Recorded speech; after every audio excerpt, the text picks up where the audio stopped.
નમસ્કાર, આપ જોઈ રહ્યા છો ઝી 24 કલાક. હું છું આપની સાથે દીક્ષિતા. જૂનમાં જમાવટ. 7 દિવસ ગુજરાતમાં વરસાદની હવામાનની આગાહી છે. આજથી 7 દિવસ ગુજરાતમાં વરસાદ પડશે.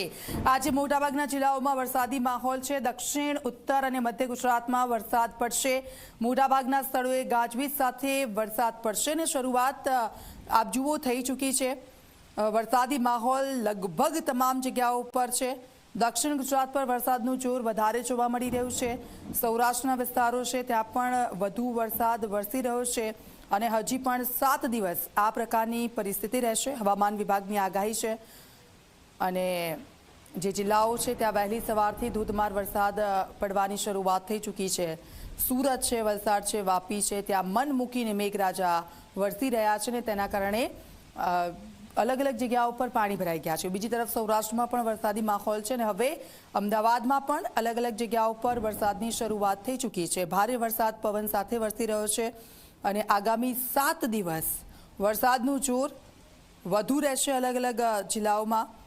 અને આપ જુઓ, સાયક્લોનિક સર્ક્યુલેશન સિસ્ટમ જે એક્ટિવ થઈ છે તેની અસર જોવા મળી રહી છે ધીરે ધીરે. અને જેમ જેમ એ સિસ્ટમ આગળ વધી રહી છે તેમ તેમ દરિયા કિનારાના જે વિસ્તારો છે ત્યાં તેની અસર સૌથી વધારે છે અને ખાસ કરીને સૌરાષ્ટ્રના જે વિસ્તારો છે, જૂનાગઢ કહો, બેટ દ્વારકા કહો, એ તમામ જગ્યાઓ છે કે જ્યાં ભારે પવન ફૂંકાવાની સાથે શરૂઆત વરસાદની થઈ ચૂકી છે. તો બીજી તરફ આ તરફ દક્ષિણમાં આપણે આવીએ છીએ.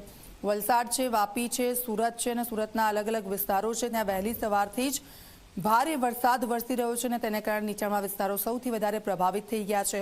મધ્ય ગુજરાત તરફ આપણે થોડા આવીએ છીએ. અમદાવાદમાં વરસાદ વરસી રહ્યો છે. વડોદરામાં ધીમી ધારે વરસાદની શરૂઆત થઈ છે. પવનો ફૂંકાવાની શરૂઆત થઈ છે કેટલીક જગ્યાઓ પર. એટલે વરસાદની કેટલીક જગ્યાઓ પર તૈયારીઓ ચાલી રહી છે. વાતાવરણમાં પલટો આવ્યો છે. અમદાવાદના અલગ અલગ વિસ્તારોમાં અત્યારે વરસાદી માહોલ છે. ભારે વરસાદ જે વરસી રહ્યો છે, વરસાદનું જોર પણ આપ જુઓ વધારે જોવા મળી રહ્યું છે.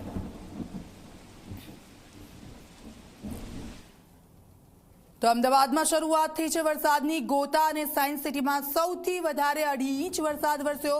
બોપલમાં 1.5 ઇંચ, ચાંદલોડ